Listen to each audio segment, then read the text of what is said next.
Afternoon, Robert Sidler. How are you? Good afternoon. Very well, thanks. And yourself? Good, and I'm excited to speak about the subject of 2012 because everybody's talking about it, at least in France right now, and I imagine all around the world. Even more so because this scary movie, came out Right. 2012. But you have studied the Maya. You're a specialist on the Maya calendar. You're writing a book actually that's going to come out next year on the lessons from the Maya. And I would love to have your opinion on what is actually happening on this 21st of December 2012. Is it really the end of the world happening? Well, hopefully not. There is no solid evidence out there that anything disastrous is going to happen on that day. So I think to start with, we should set that aside. No one who hears about 2012 and hears about a potential end of the world should take that seriously. That having been said, if we're paying attention to what's going on in the world, there are a number of things we should be concerned about, especially in environmental terms. Again, not to be fearful about it, but we need to be paying attention. And at its best, I think this 2012 movie, even though it's very sensationalistic and really has very little to do with the Maya world, perhaps at its best could push us to thinking a little bit more deeply about our own lives and how humans have lived on our planet. Hmm. So what does actually the Maya calendar says? Well, there are several Maya calendars, and we don't need to get into all of them, but the calendar that the 2012 date is based on is called the long count. And it's a very complex calendar that those interested could look into it online or read about it. But there is a long cycle in that calendar that's a little more than 5,125 years in length that will come to fruition on the winter solstice in the northern hemisphere. So that's December 21st of that year. So that's the basis for all of this excitement about 2012, is simply that this long calendar cycle is going to come to a close. It's not that the calendar ends, it just starts the next cycle on the following day. Just like our own calendar, after reaching December 31st, the next day, January 1st, starts the next cycle. The Mayan calendar, the long count, and all their calendars, of course, work the same way. They're perpetual calendars. But there was no particular predictions done by the Maya. This is one of the most curious things about what I call the 2012 phenomena, is that if you look online, the last time I checked on Google and did a search with both the terms 2012 and Maya, it gave 2,000,000, like 300,000 references that are online right now. So it's a huge thing online. If you actually start looking at those references, most of them say something about the Maya said this, the Maya said that. Well, in truth, the Maya said very, very little. In fact, almost nothing about this. If you look into the ancient Maya hieroglyphs, in fact, there's only one text in the entire corpus of Maya hieroglyphics that makes reference to the date. And unfortunately, it's almost like something out of a movie. The most important parts of the text, the parts that would tell us actually what is going to happen, are effaced. That is, they're worn away by time. So we really don't know what the ancient Maya were saying about this. Hmm. But yet there is some lessons that we can learn from Mayas. Most definitely. But first, before going into the lessons, it's a civilization that disappeared all of a sudden. What actually happened to them? Well, it's interesting. This is one of the things that contemporary Maya, the descendants of those people, actually are a little bit uncomfortable hearing. I have a dear Maya friend here in town where I live in Florida, and people are often surprised to find out that he's Maya because they think they've heard that the Maya disappeared. Well, there's just some misunderstanding about that, honestly. There was a fluorescence or a flowering, if you will, of Maya culture, in particularly in what specialists call the classic period of their culture. This is about 250, maybe to 900 AD. This is when all these beautiful temples were built in the rainforests of Central America, in particular in Guatemala and southeastern Mexico. There was a period in the 9th century, 10th century, where there was a major collapse of the civilization. So in a sense, their world in a way did end. But it's not that the people all died. The people, there was really an environmental disaster. This was a society, just like ours depends on petroleum products, theirs depended on wood products for a variety of uses. They even used wood for bathing. To this day, many Maya bathe in a sauna, and of course you need wood to heat the rocks. Well, they essentially cut down most of the tropical forest where they live, and this stopped the whole rain cycle, and there was an extended period of drought for over 100 years in this period, and one site after another fell into disuse. But again, the Maya civilization did not end. The people that survived that either went up north into the Yucatan Peninsula or south up higher into the mountains, and their descendants are still with us today. And in fact, there's probably about 8 million people that we could call Maya living right now as we speak.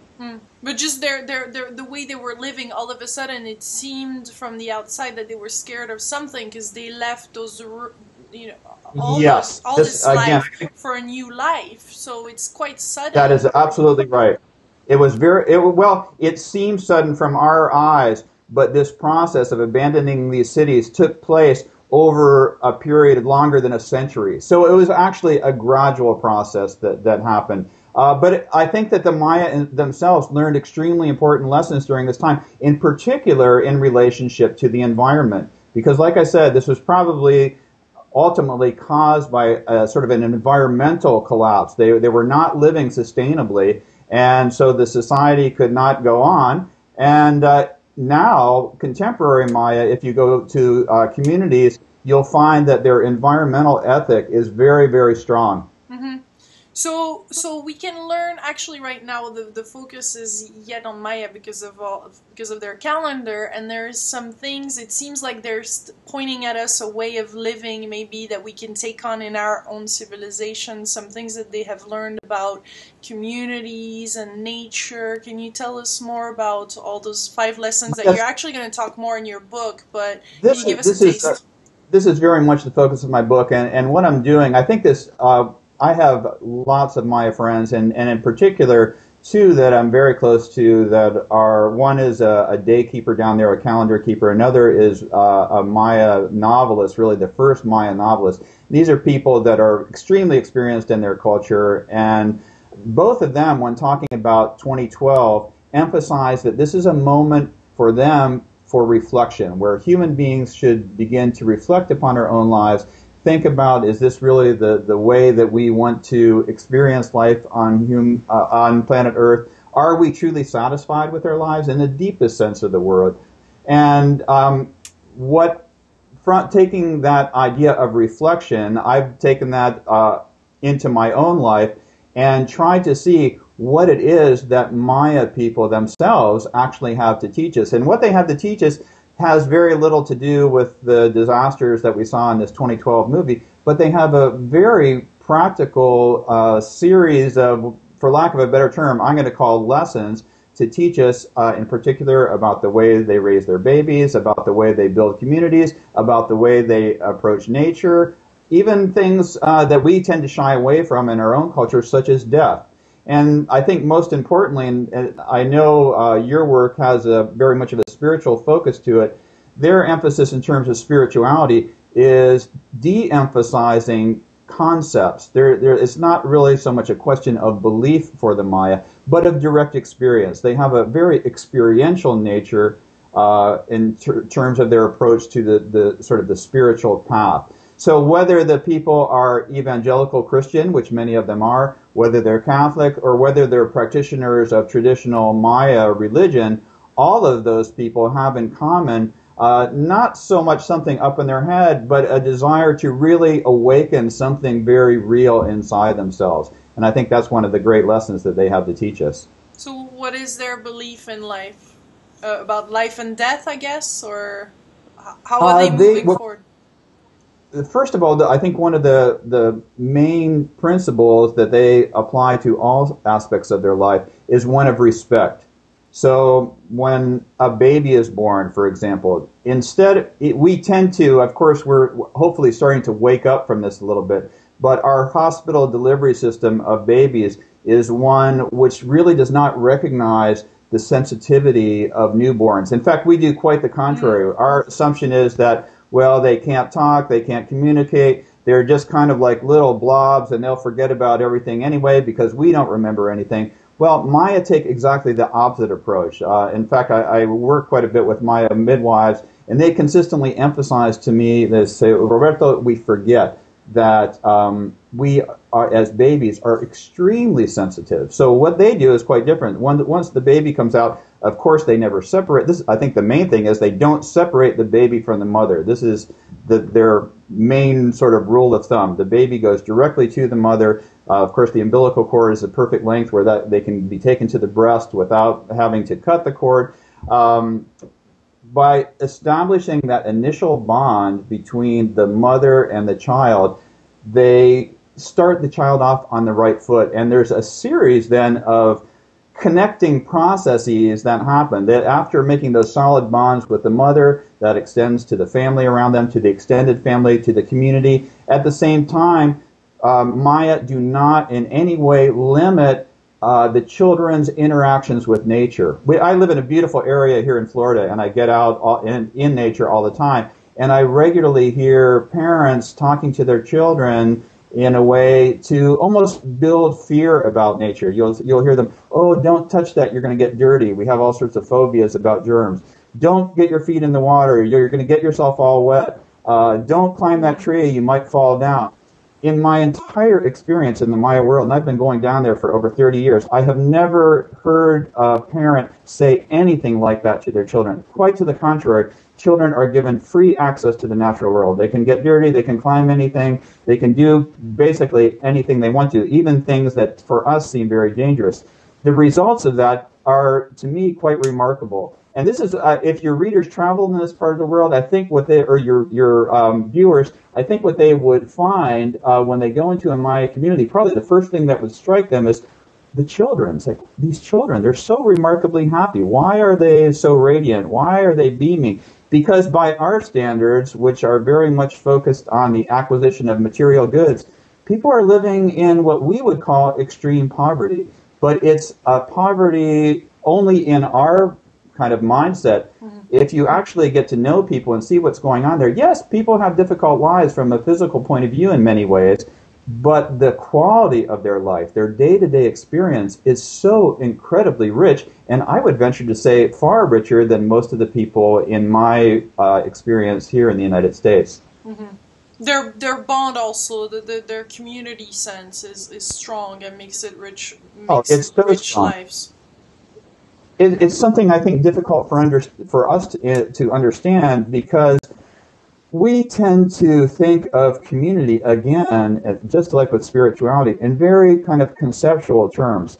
They approach community also from a very experiential point of view, where, and I would guess many of your viewers have had this experience possibly with someone they're extremely close to, where you're almost, and this, I don't like the terminology, but I can't think of a better way to say it, almost like reading one another's mind. It's sort of an awareness of shared experience.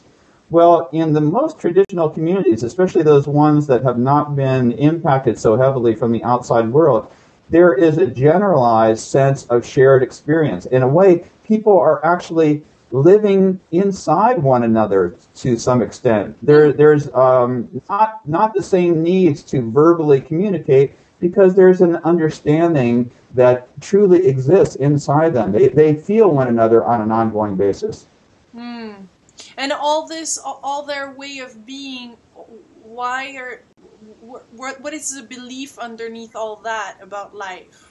You know, why do they nurture so much a baby when it comes out, and they can bond like that, and there's a nature? What is their core belief about life? Their core belief about life, I think the core belief would be an experience of gratitude. I think few Maya would be comfortable making any blanket statements about life is this, life is that. There is an underlying humility in Maya culture in which people, they recognize, first of all, a lot of this has to do with people just living outside for the most part. Even when they go in their houses, there's no air conditioning, there's no heating, the wind, you hear the sounds of the wind, the rain. So there's a spirit of all your life happens in a context that is incredibly vast. When you go out at night, you realize, oh my gosh, we're in a sense in outer space. By having that context, two things happen. One is, first of all, your own little problems in your tiny little life become properly contextualized. Yes, you have these problems, but they're all happening in this vast process. And I think then that brings you a great deal of peace, honestly. But also you experience, I think, spontaneously a gratitude for just having a life. And out of that sense of gratitude, life starts to feed you. So the gratitude seems to naturally draw to you a rich experience. And I'm not saying that everything always works out beautifully. My gosh, just like in every other place in the world, people die, people get sick. The Maya people in Guatemala have experienced soldiers coming into their communities and machine gunning everybody. So it can get ugly. Even after all of that, this civil war that I'm referring to now took place in the late 70s and early 80s. It's interesting to go down there now and see, yes, are people still weeping over those wounds? Of course, they're very sensitive people.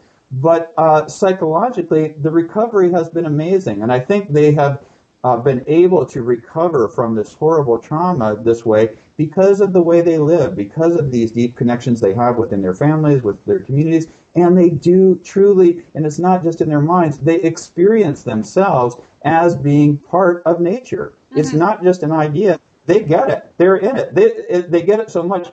If I had this conversation with them, they might even be a little bit confused because it's so normalized that they've never thought about it or had conversations about it. That's just part of what it's like to live in a traditional Maya community.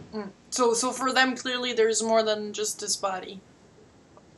Oh my gosh, yes. In particular, one of the things that strikes us as maybe a little bit odd. For them, it's normal to have interactions with their ancestors. This would primarily take place through the dream world. They pay much more attention to dreams than we do. Yes, of course we pay attention to our dreams, maybe journal a little bit. For them, the dreams are a way that the ancestors can inform their lives. So if you talk to people in traditional communities, well, very frequently in the morning, people sit around and talk about their dreams and sort of do an analysis of their dreams for one another. And very frequently it has to do with what they view as visitations by their relatives or ancestors who are telling them how to live more appropriately on this planet. So yes, I wouldn't even call it a belief. They experience themselves as being far more than just this body. But what's ironic for us, we tend to dichotomize this. We tend to see things as, well, either people are very almost materialistic or very spiritual. For the Maya, there's a way of talking about them as being very materialistic. And I don't mean in search of money, but being very much in contact with the real material world. These are people that literally have their hands in the dirt. So they're very, very physical. They're very, very much in their bodies and at the same time very much beyond their bodies. So it's not this or that.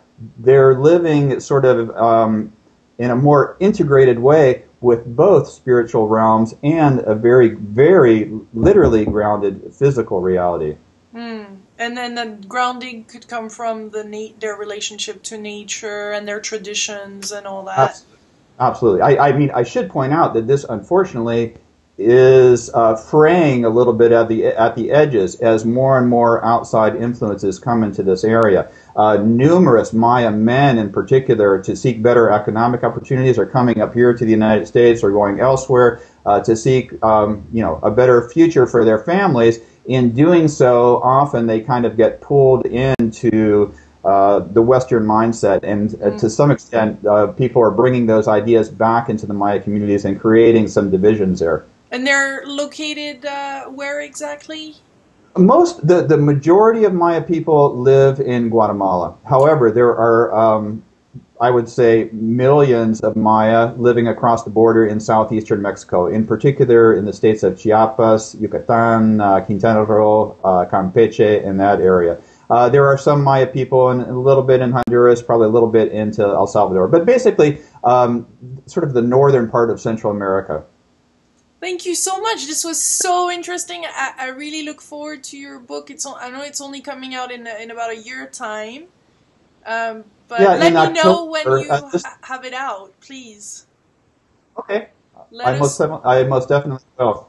yeah, let us know. And thank you so much for sharing all those wonderful, Definitely wonderful my pleasure. wisdom of the Let, Maya. let me, yes, there's we have a lot to learn from them.